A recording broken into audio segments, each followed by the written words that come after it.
हाँ जी, तुमने पढ़ाई कोई बात नहीं।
Hello students, good evening and very warm welcome to all of you on this very bright and result inspiring platform of Science World. Student जिसमें हम लोग डिस्कस कर रहे थे बायो एनर्जेटिक्स, और उस पर हम लोगों ने बातें किया था कि जो लिविंग सिस्टम्स होते हैं उसमें जो डिफरेंट जो इवेंट्स होती हैं, जो डिफरेंट जो वहाँ पे रिएक्शंस होती हैं, प्रोसेस होती हैं, चाहे एनाबॉलिक नेचर की हो चाहे कैटाबॉलिक नेचर की हो, तो उन सारी रिएक्शंस में आप जानते हैं वहाँ पे एनर्जी का चेंज होता है। और उन्हीं का जो एनर्जी जो चेंज होता है या उस प्रोसेस से जो रिलेटेड एनर्जी होती है उसी की स्टडी कहलाती है बायो एनर्जेटिक्स। और उस पर आप जानते हैं कि वहाँ पर सिंपली जो आप जानते हैं जहाँ कहीं भी एनर्जी चेंज की बात होती है वहाँ पे आप जानते हैं थर्मोडायनेमिक्स के लॉज या प्रिंसिपल्स वहाँ पे अप्लाई होते हैं। ठीक, तो हम उनकी बात तो हम लोग करेंगे ही करेंगे। हम देखेंगे कि फर्स्ट लॉ क्या है, सेकेंड लॉ क्या है। स्पेशली देखिए यहाँ पे 4 लॉज बताए जाते हैं, एक जीरोथ लॉ भी बताया जाता है, जीरो लॉ। तो जीरोथ लॉ होता है, first law, second law, third law, ऐसे होते हैं। लेकिन हम लोगों को मेनली यहाँ पे स्पेशली 2 लॉ की हमको जरूरत पड़ेगी, first law and second law की जरूरत पड़ेगी। उनको देखेंगे आगे चल के। हमको थोड़े से कुछ बेसिक टर्म्स हैं, पहले उन टर्म्स को हम क्लियर कर लेते हैं। मतलब ये समझिए मैं आज आपको टर्मिनोलॉजी कुछ बताऊंगा, इसकी टर्मिनोलॉजी की हम लोग बात करेंगे। आप लोग जानते नहीं सारी बातों को, और फिर इन टर्मिनोलॉजी को यूज करके सारी बातें डिटेल में अपने सिलेबस के हिसाब से किया जाएगा। ठीक है ना। तो वहां पर देखिए क्या है कि इसके बेसिक में जो मेन बात है वो ये है, एक इक्वेशन हमने आपको बताया था कि जो डेल जी होता है वो इक्वल टू क्या होता है, ये होता है del H minus T del S. ये इक्वेशन एक है ये। और एक इंथैल्पी वर्ड हम लोग पढ़े थे, याद करिए। एक हम लोग इंथैल्पी वर्ड पढ़ते हैं, एक हम लोग सिस्टम वर्ड पढ़ते हैं थर्मोडायनेमिक्स में, एक हम लोग सराउंडिंग वर्ड पढ़ते हैं। तो थोड़ा सा इन टर्म्स को हम लोगों को देखना पड़ेगा क्योंकि इस पे क्वेश्चन हम लोग को मिलते हैं, है ना। तो इसमें कुल मिला के 3-4 वर्ड हो गए, आप देख पा रहे होंगे। जैसे क्या क्या है, हमको दिख रहा है कि एक ये डेल जी क्या है, ये चेंज इन फ्री एनर्जी है।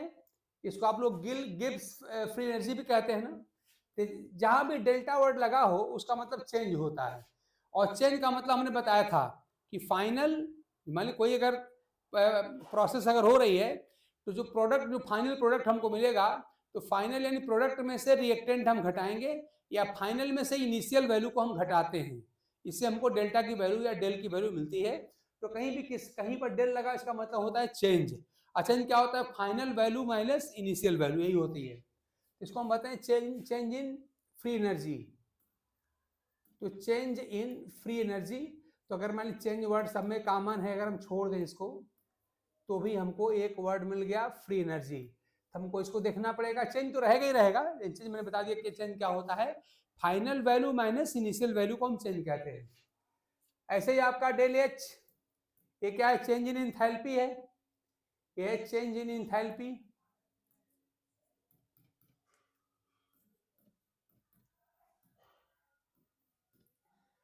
टी का मतलब मैंने बताया था आपको, टेम्परेचर होता है। टेम्परेचर इन केल्विन होता है, ध्यान दीजिएगा केल्विन, और जो डेल एस है ये होता है चेंज इन एंट्रोपी, ये होता है चेंज इन एंट्रोपी। तो ये डेल जी आपका चेंज इन फ्री एनर्जी है, डेल एच आपका चेंज इन एंथैल्पी है, और टी टेम्परेचर है, और डेल एस क्या चेंज इन यहाँ पे एंट्रोपी है। तो इस तरह से आप देख रहे हैं कि कुल मिला के ये वर्ड मिल गए। ऐसे सिस्टम वर्ड क्या होता है, सराउंडिंग क्या होता है, ये सब हमको थोड़ा देखना पड़ेगा, क्योंकि जब बायो एनर्जेटिक्स की बात है तो एनर्जेटिक्स के सारे प्रिंसिपल यहाँ भी अप्लाई होंगे, मतलब थर्मोडायनेमिक्स सारे प्रिंसिपल यहाँ भी अप्लाई होंगे, बस किसके लिए, बायोलॉजिकल सिस्टम के लिए अप्लाई होंगे, तभी इसका नाम पड़ गया है बायो एनर्जेटिक्स। तो इस तरह से एनर्जेटिक्स के या थर्मोडायनेमिक्स के प्रिंसिपल्स यहाँ भी अप्लाई होंगे, लेकिन हम बाकी थर्मोडायनेमिक्स से मेनली बात कर रहे होते हैं फिजिकल सिस्टम की, और यहाँ किसकी बात करेंगे, यहाँ पर हम बायोलॉजिकल सिस्टम की बात करेंगे, लेकिन एनर्जेटिक्स के प्रिंसिपल यहाँ पर भी अप्लाई होंगे, ठीक है ना। तो हम यहाँ पे पहला टर्म ले रहे हैं, आपको यहाँ हम ले रहे हैं पहले फ्री एनर्जी। याद रखिए मैंने पहले बता दिया, पहले इन टर्म से हम लोग इंट्रोड्यूस्ड होंगे, इनको थोड़ा सा टर्म को हम समझ लेंगे, और उसके बाद से इन टर्म्स का डिटेल हम लोग को करना पड़ेगा, क्योंकि इस पर हम लोग को न्यूमेरिकल क्वेश्चंस मिलते हैं, अच्छा कॉन्सेप्ट इसमें लेवल का मिलता है, उसको देखा जाएगा। तो पहले हम जरा सा इन टर्म को ढंग से डिस्कस कर लेते हैं, फिर आगे चल करके इसको इनका स्टैंडर्ड जो है अपने लेवल के हिसाब से हम लोग सेट करेंगे या देखेंगे। शुरू करते हैं हम लोग फ्री एनर्जी। फ्री एनर्जी या गिब्स फ्री एनर्जी कह सकते हैं। गिब्स, हेनरी गिब्स साइंटिस्ट हैं जिन्होंने प्रिंसिपल दिया था, Gibbs free energy, Gibbs free energy. अब देखिए इसका असल में कॉन्सेप्ट क्या है, इसका कॉन्सेप्ट ये है कि पहले के लोग ये समझते थे, साइंटिस्ट लोग, कि work performing capacity of a system is decided by the whole energy या टोटल इंटरनल एनर्जी, ऐसी बात पहले मानी जाती थी। किसी सिस्टम में जो डिफरेंट टाइप की एनर्जी होती, मैंने बताया था आपको, चार होती, बहुत ढेर सारी टाइप की होती हैं, 4-5 हमारे दिमाग में होना चाहिए। कौन कौन सी, ट्रांसलेशनल, रोटेशनल, वाइब्रेशनल, पोटेंशियल और काइनेटिक, कम से कम इतनी याद रखिए। और केमिकल्स होंगे तो वहां पर केमिकल एनर्जी भी हो जाएगी, ठीक है ना। ये सब वहां पर एनर्जी के मेन फॉर्म्स हैं, इसके अलावा भी और भी फॉर्म्स होते हैं। और आप यूं समझ लीजिए कुछ ऐसे भी फॉर्म्स होते हैं एनर्जी के जिनको हम आप भी नहीं जानते। हम मॉलिक्यूल की सारे मूवमेंट के बारे में और सारे रीजन्स ऑफ एनर्जी के बारे में आज भी साइंस टोटलिटी के बारे में बात नहीं कर सकता। तो कहीं क्या हम लोग मैक्सिमम जानते हैं, अभी भी कुछ जानना बाकी रह गया है। खैर वो तो बात रिसर्च की बात देखा जाएगा, आप लोग रिसर्च करेंगे तो निकालेंगे चीजें और क्या होती हैं। चलिए, तो यहाँ पर हम बात कर रहे हैं आपसे कि पहले क्या था कि work performing capacity of a system जो है वो पहले कहा जाता था कि depends upon total internal energy, ये कहा जाता था। बाद में हेनरी गिब्स ने एक नई बात कहा, इन्होंने कहा कि नहीं, टोटल एनर्जी पे नहीं, ध्यान दीजिएगा, टोटल एनर्जी पे ये कहते हैं नहीं करेगा, बल्कि टोटल एनर्जी के सिर्फ उस पार्ट पे डिपेंड करता है जो अभी भी अनएंगेज्ड है, जो अभी भी अनऑक्युपाइड है ना। ध्यान दीजिएगा, जैसे मान लीजिए अगर मैं एग्जांपल लूं, सपोज करिए 1 मिनट के लिए, मान लीजिए मैं आपसे बात करूं कि मान लीजिए आप 1000 रुपीज लेकर के, 1000 मान लीजिए, हालांकि आजकल बहुत छोटा सा अमाउंट है, 1000 रुपये लेकर घर से आप गए मार्केट में। अब सपोज करिए कि आपने 1000 में, सपोज करिए यहाँ पर 500 रुपीज की आपने यहाँ पे एक बुक ले लिया, ऐसे बुक ले लिया आपने। ऐसे मान लीजिए आपने क्या किया कि 300 रुपीज का आपने कुछ और आइटम ले लिया, मान लीजिए स्टेशनरी आइटम कहते हैं, हो सकता है डायरी हो, कॉपी हो, पेन हो, कुछ भी हो, अदर स्टेशनरी आइटम आपने ले लिया। ये जो स्टेशनरी आइटम आपने ले लिया इस तरह से, ये हो गया। हालांकि ये सारी चीजें आपकी अपनी है, ये बुक भी आपकी अपनी प्रॉपर्टी है, आपका अपना वेल्थ है, ये स्टेशनरी आइटम भी आपके अपने ही हैं। लेकिन ध्यान दीजिए, अगर मैं आपसे पूछूं कि आपकी जो परचेजिंग पावर जो है, ध्यान दीजिए, अब मार्केट में जो आपका रियल परचेजिंग पावर है, क्या आपको लगता है कि वो पावर जो है वो price of book plus price of stationery item और बाकी जो कैश बचा है उस पर डिपेंड करेगा? नहीं, टोटल आप देख रहे हैं आपके पास क्या है, कुल मिलाकर के 1000 रुपीज आप पहले कैश लेके गए थे। इस कैश में से 500 की आपने बुक्स ले ली, 300 के आपने अदर स्टेशनरी आइटम ले लिए।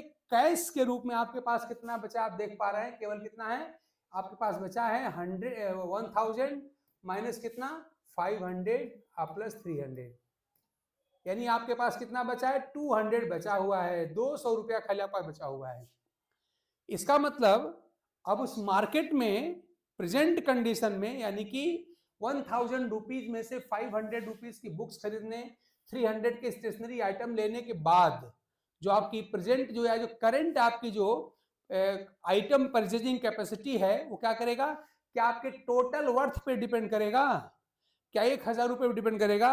नहीं, out of 1000 you have already used 500 plus 300, 800 आप खर्च कर चुके हैं, खाली 200 रुपया आपके पास बचा हुआ है। इसका मतलब ये हुआ कि टोटल अमाउंट ऑफ मनी पे डिपेंड नहीं करेगा आपका परचेजिंग पावर, बल्कि किस पे डिपेंड करेगा, सिर्फ उस अमाउंट पे बचे पे डिपेंड करेगा जो प्रेजेंट टाइम में कैश आपके पास है ना।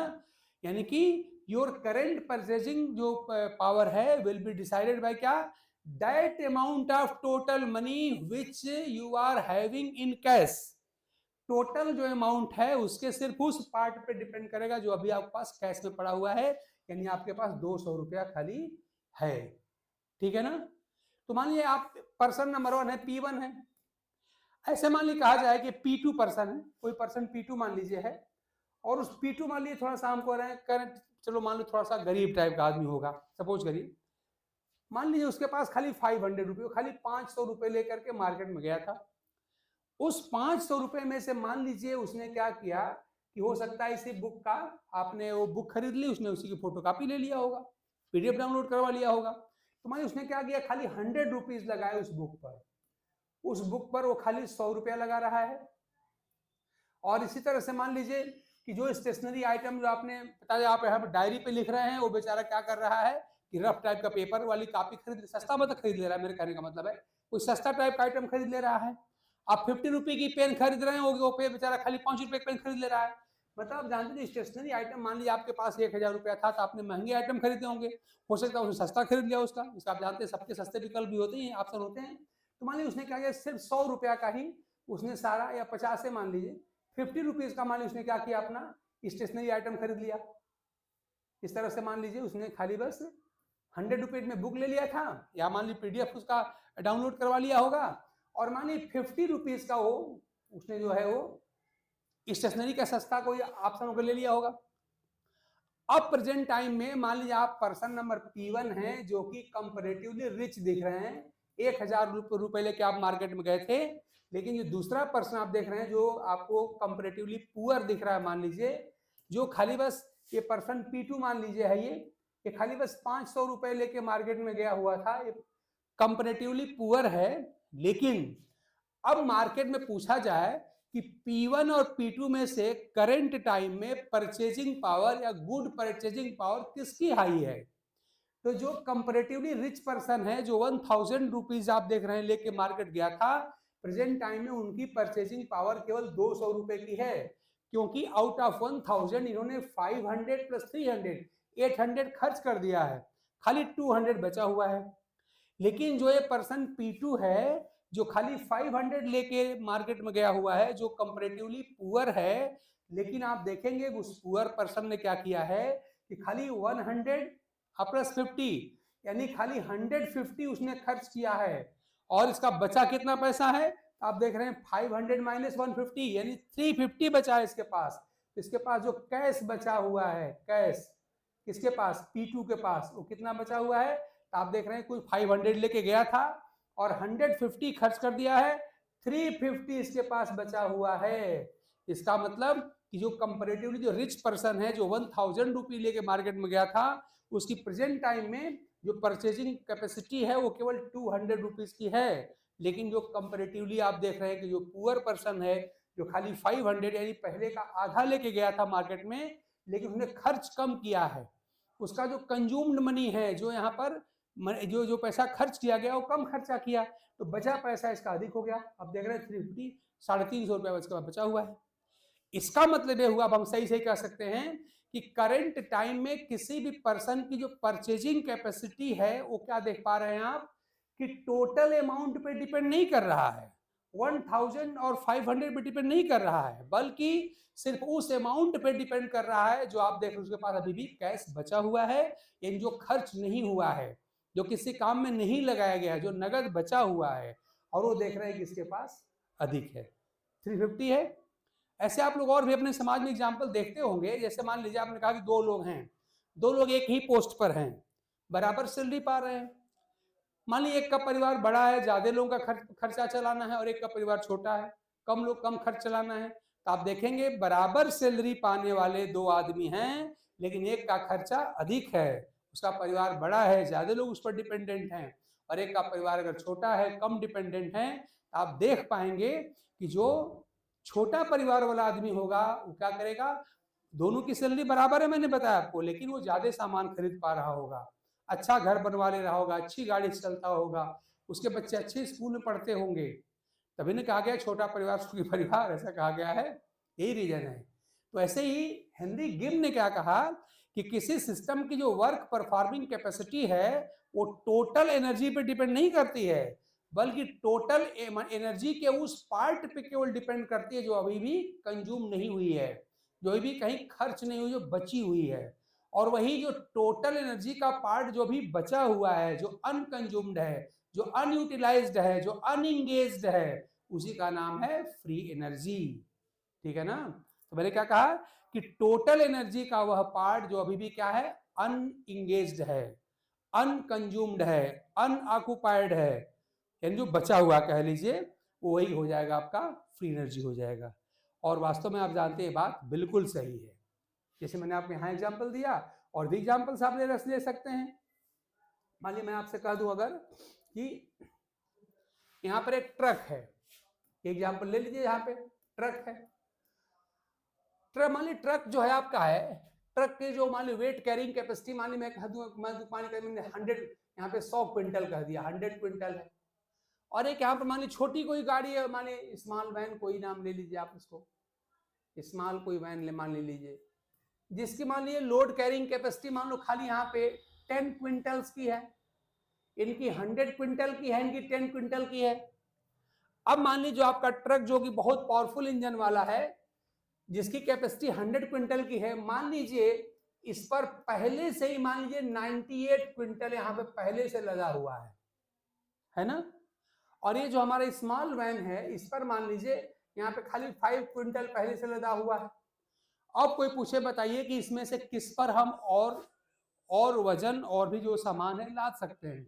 आप देख रहे हैं, साफ साफ दिख रहा है आपको कि जो ट्रक है जिसका इंजन बहुत पावरफुल है, जिसकी वेट कैरिंग कैपेसिटी बहुत ज्यादा है, हमने 100 क्विंटल यहाँ पे लिया है और भी ज्यादा हो सकता है, वो प्रेजेंट टाइम में क्या करें, इसकी इंजन की जो मैक्सिमम कैपेसिटी है, जो मैक्सिमम एनर्जी वो क्या हो गई, यूज हो चुकी है। अरे भाई 100 में से 98 क्विंटल तो आपने यहाँ पे लोड कर दिया है ना, अब खाली 2 क्विंटल जो है, खाली 2 क्विंटल और वो यहाँ पे उसके ऊपर आप लोड कर पाएंगे, यानी इसकी मैक्सिमम एनर्जी पहले से ही कंज्यूम्ड है, इंगेज्ड है। आउट ऑफ 100 क्विंटल 98 क्विंटल पहले से ही लोडेड है, तो इसकी टोटल एनर्जी जो है, जो टोटल वेट कैरिंग कैपेसिटी है, पहले से ही इंगेज्ड है, यूज्ड है। जो रिमेनिंग है वो कितना है, खाली 2 क्विंटल की है। जबकि यहाँ देख रहे हैं भले ही ये स्मॉल वैन है, इसका इंजन वीक है, वेट कैरिंग कैपेसिटी इसकी क्या है, कम है, खाली 10 क्विंटल की है, बट प्रेजेंट टाइम में क्या देख रहे हैं, आउट ऑफ 10 क्विंटल खाली 5 क्विंटल यहाँ पे लोडेड है। तो जो रिमेनिंग इसकी वेट कैरिंग कैपेसिटी है कितना बची, 10 - 5 यानी कि 5 क्विंटल बची।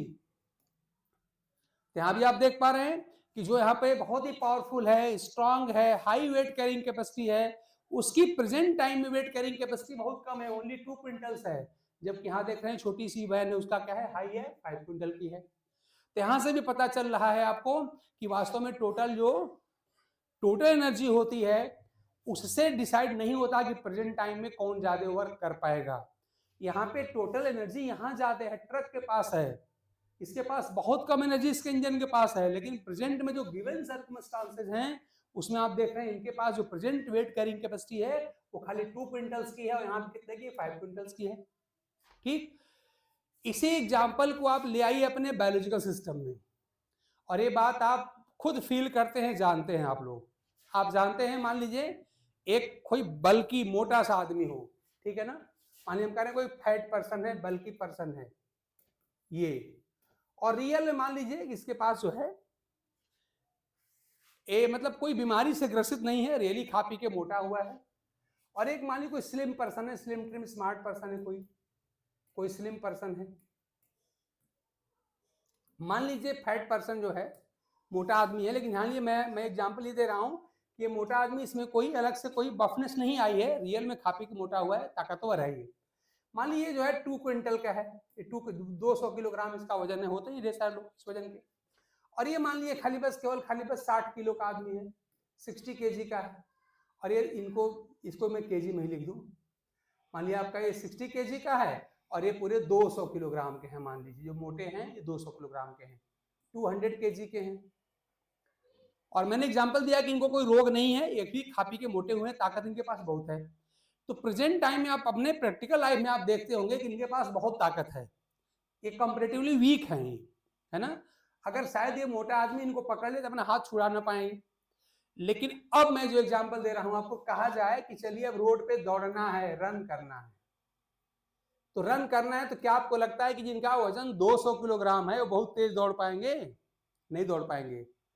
उस कंडीशन में आप देखेंगे जब रनिंग करनी होगी या सीढ़ियों पे चढ़ना होगा तो क्या दिखाई पड़ेगा आपको कि जो दुबला पतला आदमी है ये तेज दौड़ लेगा, ये दौड़ कर कई फ्लोर चढ़ जाएगा, और इनको शायद 1-2 फ्लोर चढ़ने में ही परेशानी हो जाएगी। आखिर में ऐसा क्यों? यहाँ पर भी गिब्स फ्री एनर्जी यहाँ अप्लाई होती है। वैसे प्रैक्टिकली आप जानते हैं कि जो लोग हेवी वेट होते हैं, भारी भरकम शरीर के होते हैं, भले ही उनके पास बहुत ताकत है, टोटल एनर्जी वहां पे हाई है, लेकिन वास्तव में वर्क परफॉर्मिंग कैपेसिटी उनकी कम होती है। और जो स्लिम ट्रिम स्मार्ट टाइप के लोग होते हैं उनकी वर्क परफॉर्मिंग कैपेसिटी हाई होती है। ऐसा क्यों होता है? इसलिए होता है, ध्यान दीजिएगा, कि जो फैट पर्सन होते हैं, जो मोटे लोग होते हैं, इनके पास ज्यादा एनर्जी है, सही है, लेकिन इनके बॉडी का जो हमने एग्जांपल लिया 200 केजी जो बॉडी वेट है वो कौन कैरी करेगा? क्या उनके बॉडी में अलग से मशीन लगी है इनके बॉडी वेट ढोने के लिए? नहीं।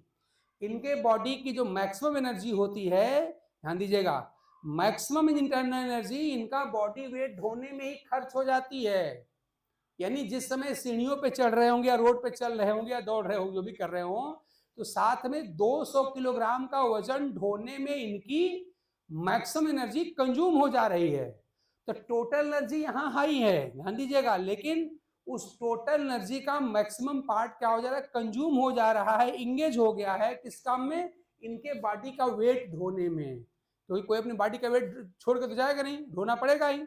और यहाँ पे क्या है, ठीक है टोटल एनर्जी यहाँ पे कम है दुबले पतले लोगों के पास, लेकिन इनका बॉडी वेट भी तो कम ही होता है, 60 किलो का हमने एग्जाम्पल लिया है। तो यहाँ पे क्या हो रहा है, यहाँ पे टोटल एनर्जी कम है लेकिन इनका बॉडी वेट भी कम होता है। इसलिए चाहे रोड पे चलें, चाहे कोई वर्क परफॉर्म करें, चाहे छत की सीढ़ियां चढ़ेंगे, तो इनके बॉडी वेट को ढोने में बहुत ज्यादा एनर्जी खर्च नहीं होगी। तो ऐसी केस में क्या है, टोटल एनर्जी यहाँ हाई है फैट पर्सन में, लेकिन जो टोटल एनर्जी का वो हिस्सा जो अभी भी खर्च नहीं हुआ है, जिसको एक गिब्स ऑफ फ्री एनर्जी कह रहे हैं, वो किसके पास हाई है? वो यहाँ पे हाई है, स्लिम ट्रिम पर्सन के पास हाई होती है। तो वास्तव में वर्क परफॉर्मिंग जो कैपेसिटी है, हमने कहा रोड पे चलना है, दौड़ना है, सीढ़ियां चढ़ना है, तो किस पे डिपेंड करेगी? क्या लगता है, टोटल एनर्जी पे डिपेंड करेगी? नहीं। अगर टोटल एनर्जी पे डिपेंड करती तो ये जो 200 केजी का फैट पर्सन है ये तेज दौड़ लेता, ये दौड़ के सीढ़ियां चढ़ जाता। जबकि आप जानते हैं ऐसा बिल्कुल नहीं होता है। दुबले पतले लोग तेज दौड़ते हैं, दौड़ के छत पे कई मंजिल चढ़ जाएंगे और ये नहीं चढ़ पाएंगे। इसका मतलब कि गिब्स एनर्जी की बात यहाँ पर भी अप्लाई होती है, और वो यही है कि किसी भी सिस्टम की वर्क परफॉर्मिंग जो कैपेसिटी होती है वो टोटल एनर्जी पे डिपेंड नहीं करती, बल्कि टोटल एनर्जी के सिर्फ उसी पार्ट पे डिपेंड करती है जो अभी भी अनयूज्ड है, अनकंज्यूम्ड है, अनऑक्युपाइड है, और उसी का नाम है फ्री एनर्जी। ठीक है ना। तो मैंने आपको 3 एग्जाम्पल दिया, और एग्जाम्पल से अब आपका क्रिस्टल क्लियर हो जाना चाहिए कि वास्तव में फ्री एनर्जी होती क्या है। तो स्टार्ट में क्या कह दूं कि टोटल एनर्जी का वह पार्ट जो अभी भी क्या है, अनयूज्ड है, जो अभी भी available for the performance of work है, जो अभी भी कार्य करने के लिए उपलब्ध है, जो खर्च नहीं हुआ है, उसी का नाम है Gibbs free energy. Henry Gibbs scientist हैं और फ्री एनर्जी ये टर्म है। तो उसको मैं अब लिख दे रहा हूं। मैंने 3 एग्जाम्पल से क्लियर करने का कोशिश किया है और आपका क्लियर हो गया होगा। और सबसे बढ़िया एग्जाम्पल जो आपको अपने डेली लाइफ में दिखता भी है वो है मोटे और पतले लोगों का परफॉर्मेंस। ठीक है ना? कभी 2 लोगों को दौड़ा के देख लीजिए अगर आपको मन करे तो। एक मोटे आदमी को दौड़ा दो, एक पतले आदमी को दौड़ा दो, या छत की सीढ़ियां चढ़ने के लिए कह दिए, पता चल जाएगा कि कौन तेजी से चढ़ पा रहा है। सबको पता है, बिना पढ़े लिखे लोग भी ये जानते हैं कि दुबले पतले लोग तेजी से चढ़ जाएंगे सीढ़ियां, हालांकि कमजोर हैं तुलना में बहुत मोटे लोगों के। ठीक है ना? इसका मतलब ये हुआ कि गिब का जो कहना है कि work performing capacity total energy पे डिपेंड नहीं करती है, बल्कि टोटल एनर्जी के उस पार्ट पे केवल डिपेंड करती जो अभी भी कार्य करने के लिए उपलब्ध है, हिंदी में कहें तो। ठीक है ना? तो पूरी बात अब क्या हो गई, ध्यान दीजिएगा। अब हम बात आपसे कर रहे हैं गिब्स फ्री एनर्जी की, और ये बात आप ढंग समझ गए हैं। फ्री एनर्जी ये क्या होती है? ये होती है that part of total energy, that part of total, कुल ऊर्जा का वह पार्ट, हिंदी में बोल दे रहा हूं, that part of total energy which is still available, अभी भी उपलब्ध है, still available for the performance of work, for the performance of work, performance of work, ये डेफिनेशन होगी। और क्या कह सकते हैं अथवा करके, और क्या हो सकता है? इसी बात को थोड़ा सा हम बदल के कह सकते हैं, क्या है? which is unused, जो अभी खर्च नहीं हुई है, unused और अनकंज्यूम्ड है, और अनयूटिलाइज्ड, अभी भी यूज नहीं की गई है, अनयूटिलाइज्ड,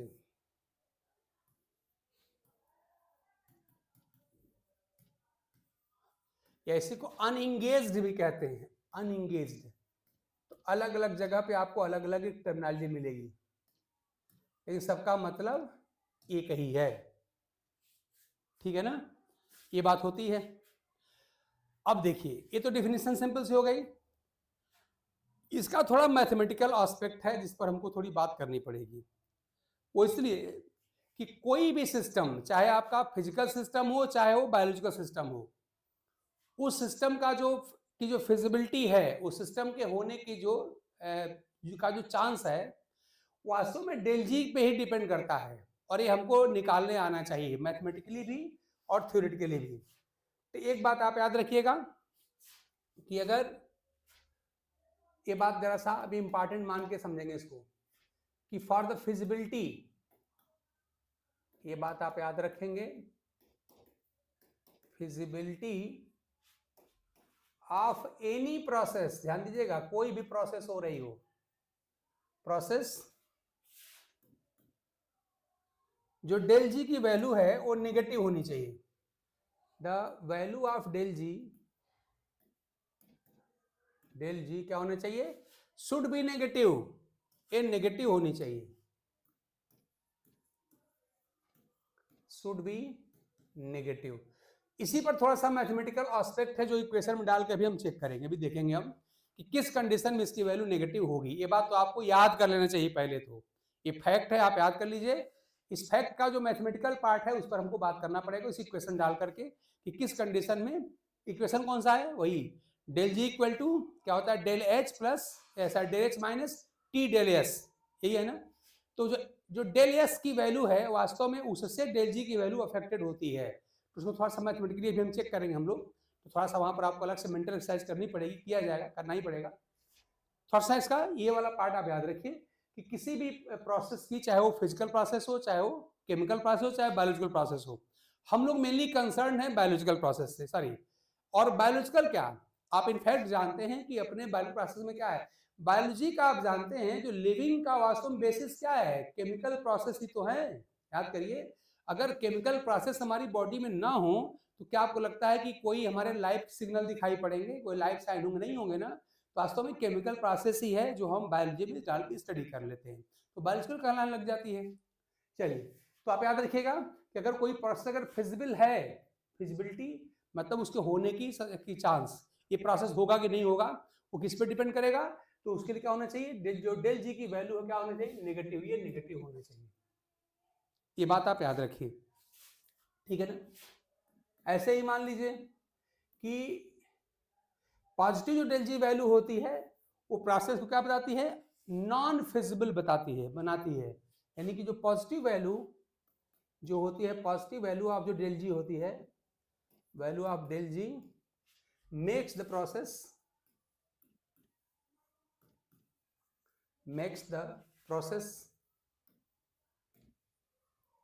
invisible। ये पॉइंट भी आप याद रखेंगे। हमने लिखा है कि जो पॉजिटिव वैल्यू जो होती है, पॉजिटिव वैल्यू ऑफ डेल जी क्या होती है, मेक्स द प्रोसेस इनफिजिबल। अगर किसी भी प्रोसेस के लिए अगर कहीं पर भी पॉजिटिव वैल्यू अगर हो जाए डेल जी की तो प्रोसेस नहीं होगी, याद रखिएगा, ये भी याद रखिएगा। तो पॉजिटिव हो गया, नेगेटिव क्या बचा, जीरो बचा। अगर डेल जी की किसी प्रोसेस के लिए, किसी केमिकल रिएक्शन के लिए या किसी फिजिकल सिस्टम के लिए या किसी बायोलॉजिकल सिस्टम के लिए अगर डेल जी की वैल्यू अगर जीरो है, इसका मतलब सिस्टम क्या है, इक्विलिब्रियम में है। ये तीनों पॉइंट आप याद रखेंगे, है ना। अगली बात क्या है कि जीरो अगर हो जाए value, zero value of del G, ये क्या करता है, इंडिकेट करता है कि आपका सिस्टम जो है वो इक्विलिब्रियम है, indicates,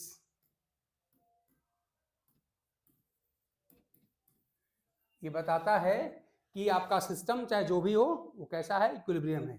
indicates that the concern system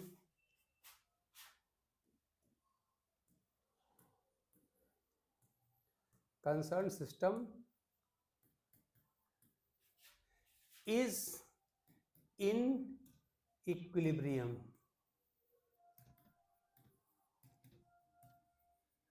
ये तीनों बातें आपके दिमाग में पहले से फीड हो जानी चाहिए।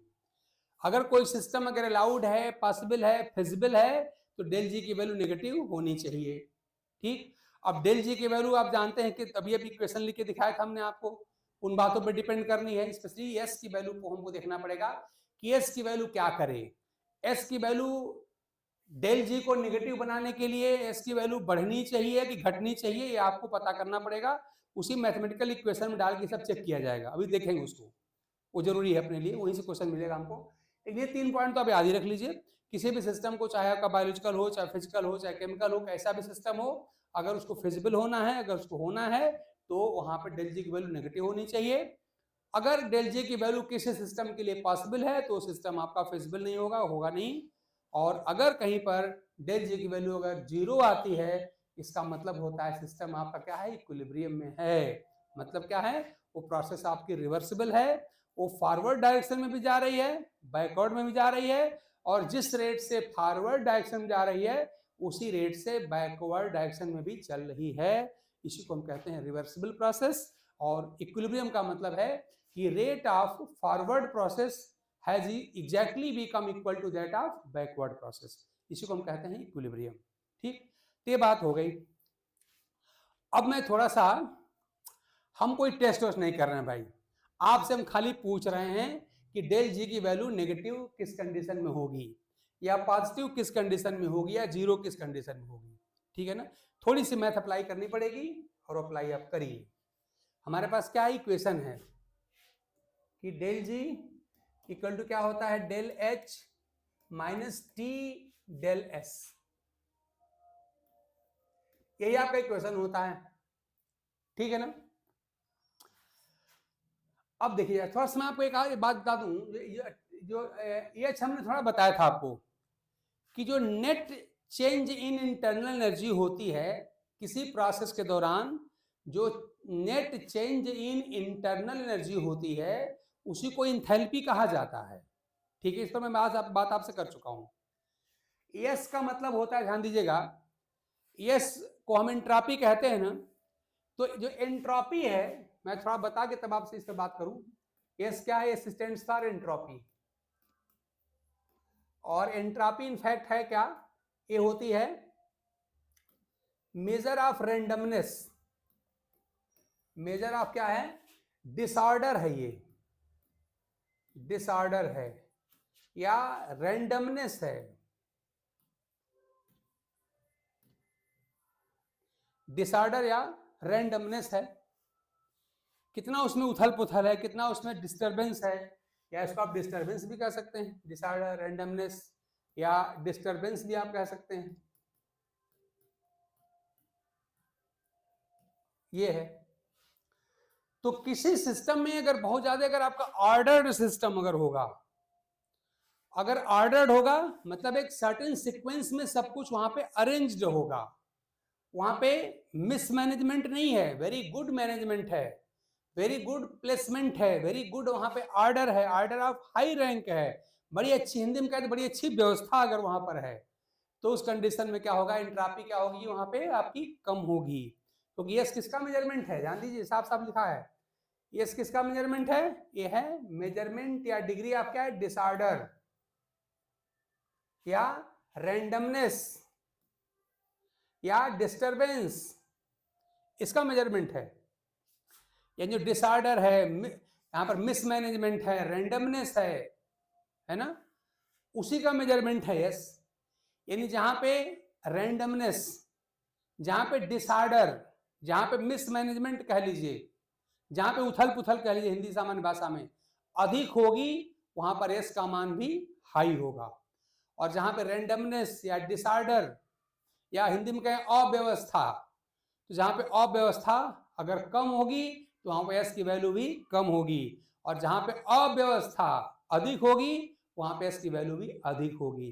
तो हिंदी में इसी को अव्यवस्था आप कह सकते हैं, रैंडमनेस कह सकते हैं, डिसऑर्डर कह सकते हैं, मिसमैनेजमेंट कह सकते हैं, सब ये चीज है। ठीक है ना? तो अब आप लोग हमको ये बता दीजिए कि मुझे डेल एस की नेगेटिव वैल्यू चाहिए, मुझे डेल एस की नेगेटिव वैल्यू चाहिए, और डेल एस के नेगेटिव वैल्यू के लिए ये जो डेल एस है इसकी वैल्यू क्या होनी चाहिए? थोड़ा सोचिएगा। हमने आपको एस के बारे में बता दिया कि एस क्या है। एस को हम कहते हैं एंट्रोपी, और एंट्रोपी क्या होता है? ये माप होती है, मेजरमेंट होती है, ये मैग्नीट्यूड होती है, किसका? डिसऑर्डर का, रैंडमनेस का या डिस्टरबेंस का। तो अगर आप चाह रहे हैं कि आपकी प्रोसेस फिजिबल हो, तो फिजिबल कब होगी? जब डेल जी की वैल्यू क्या होगी? नेगेटिव आएगी। अभी मैंने लिखा भी था कि किसी प्रोसेस की फिजिबिलिटी इस बात पर डिपेंड करती है कि डेल जी की वैल्यू कैसी है, पॉजिटिव है, नेगेटिव है, तो जीरो है। तो किसी प्रोसेस के फिजिबल होने के लिए कंडीशन क्या है? कि value of del G must be negative, ऐसा होता है। तो अब जरा सोचिए कि मुझे इसकी नेगेटिव वैल्यू चाहिए, for negative value of del G. अब बताइए डेल एस क्या होना चाहिए? Del S, the value of del S क्या होना चाहिए? The value of del S क्या कहूं मैं? पॉजिटिव होना चाहिए, जीरो होना चाहिए, या नेगेटिव होना चाहिए? तीन ऑप्शन हो गए। ध्यान दीजिए, for negative value of del G, इसी बात को बदल के हम क्या बोल सकते हैं?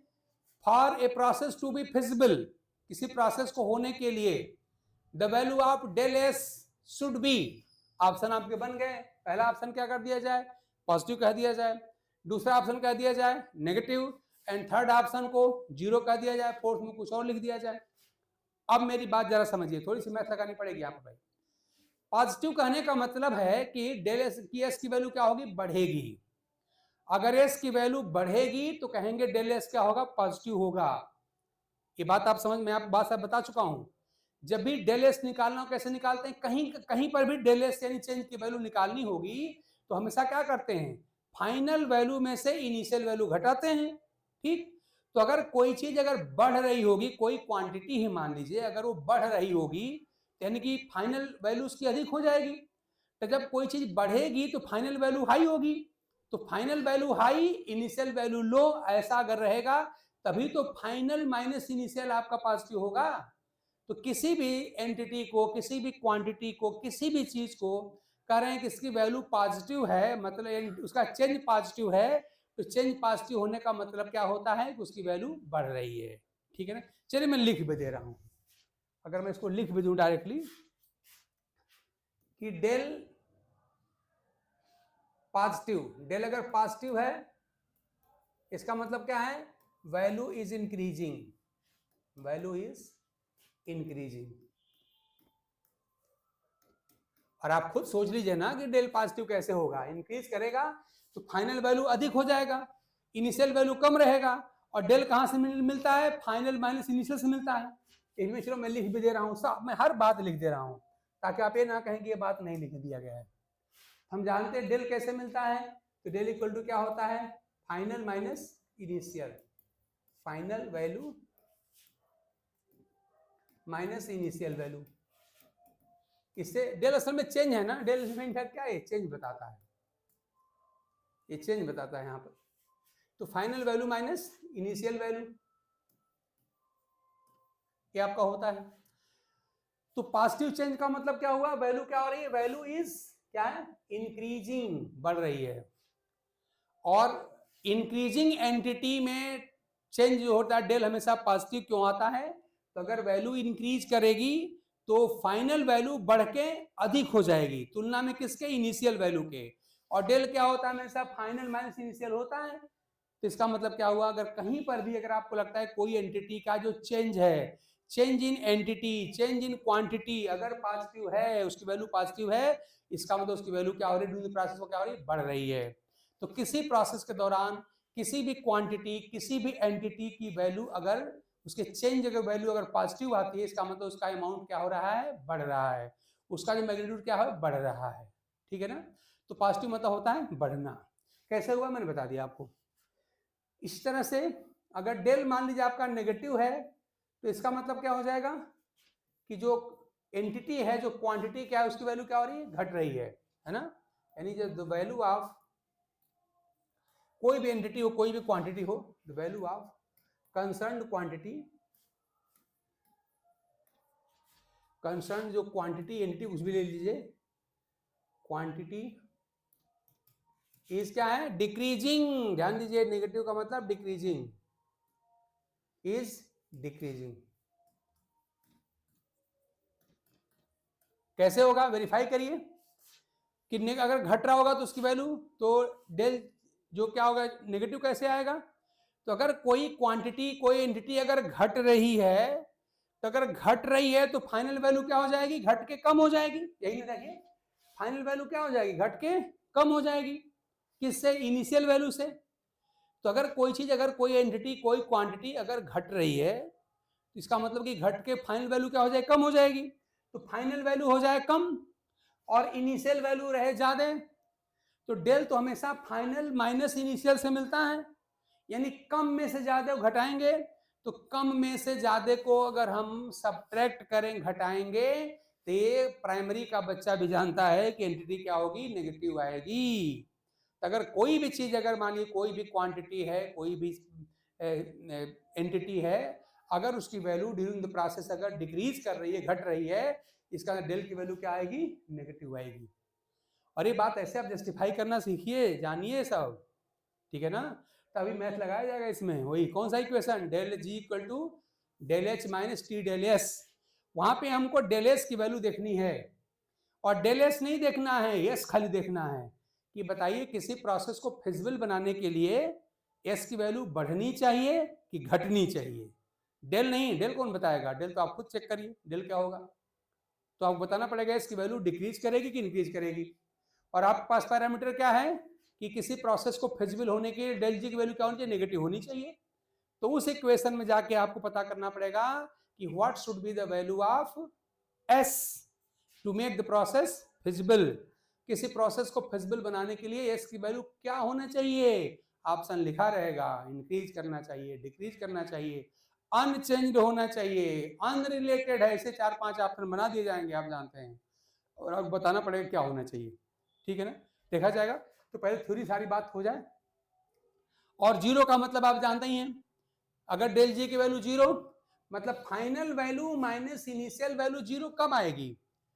जब आप जानते हैं कि जो क्वांटिटी है, जो एंटिटी है, वो क्या है, उसका अमाउंट बदल नहीं रहा है, जितना उतना ही फिक्स हो गया है। मतलब जितना उसका शुरू में था, यानी जो उसकी इनिशियल वैल्यू थी, वही अगर फाइनल वैल्यू भी अगर रहे, बराबर रहे दोनों, हम कह रहे हैं ए भी 5 है और बी भी 5 है, तो 5 माइनस 5 कितना आएगा? 0 आएगा।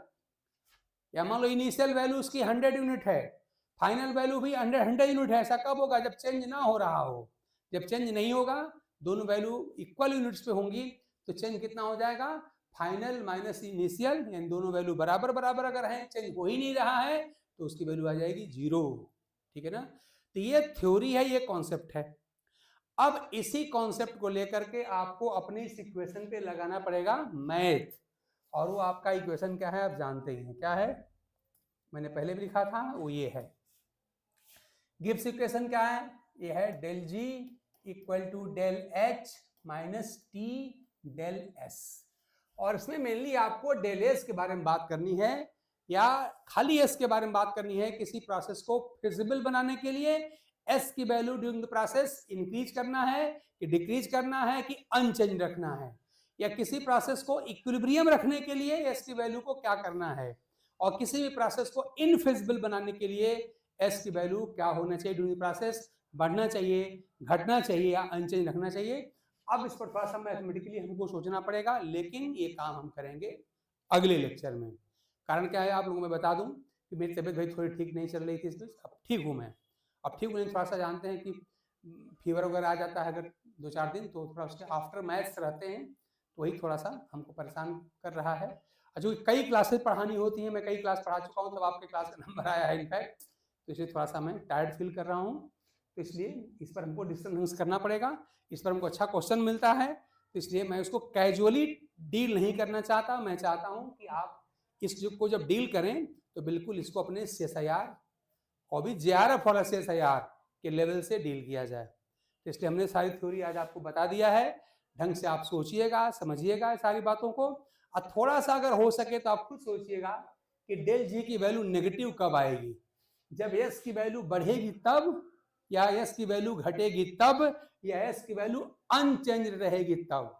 ये जरा सोचिएगा कि डेल जी की वैल्यू नेगेटिव कब आएगी। ठीक है ना?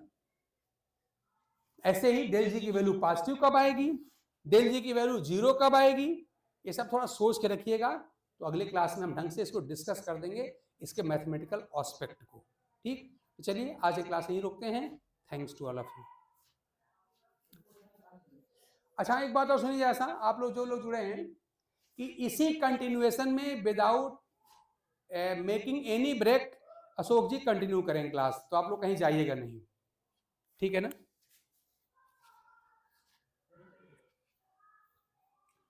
राहुल जी जानते हैं हमारा लेक्चर तो अच्छा लगता ही है, आप लोग बहुत मन लगा के हमारा लेक्चर पढ़ते हैं, इसलिए अच्छा लगता है ना? जानते हैं, कहते हैं आप लोग समझने वाला जब ज्यादा अच्छा होता है ना, तो समझाने वाला तो एवरेज रहे तब भी काम बढ़िया बन जाएगा। तो मान लीजिए हम अच्छे हैं, आप लोग और अच्छे हैं, इसलिए सब कुछ मिला के बहुत अच्छा हो रहा है। Okay, thank you, thanks for complement.